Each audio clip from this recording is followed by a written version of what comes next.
by Israel's opponents, both inside Gaza and outside of the state of Israel. So that, what levers have you used? So we have used diplomatic levers. The secretary that has... Means that means the secretary and the president and you and Kirby and whoever else standing up and saying, wagging your finger and saying that that's not really leverage. We have engaged with them on at a multitude of levels at this administration, and as you look at the list that we just went through with Humera, we have seen them take steps at our urging that have had real tangible impact, but they have not been enough.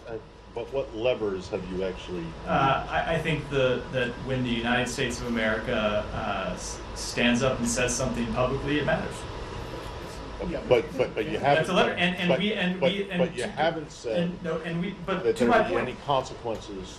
To my point, we have seen money or military assistance. Right? But we have seen, because of the policies we have pursued, we have seen improvements along these specific areas.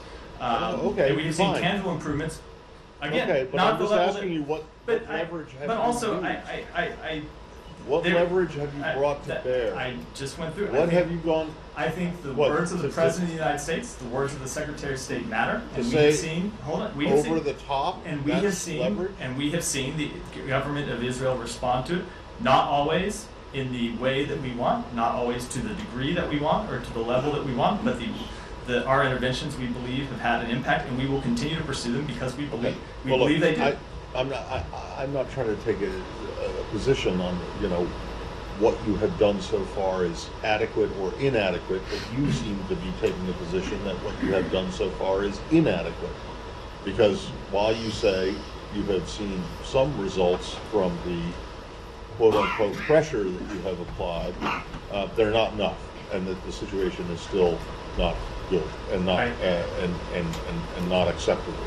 Is that a fair assessment of what you said? I will say, I think that sometimes people pretend that the United States of America has a magic wand that it can wave to make any situation in the world roll out in exactly the way that we would want it to, and that is never the case. We use the tools that are available. We use the tools that are available to try to influence policy. They are imperfect, and there are ways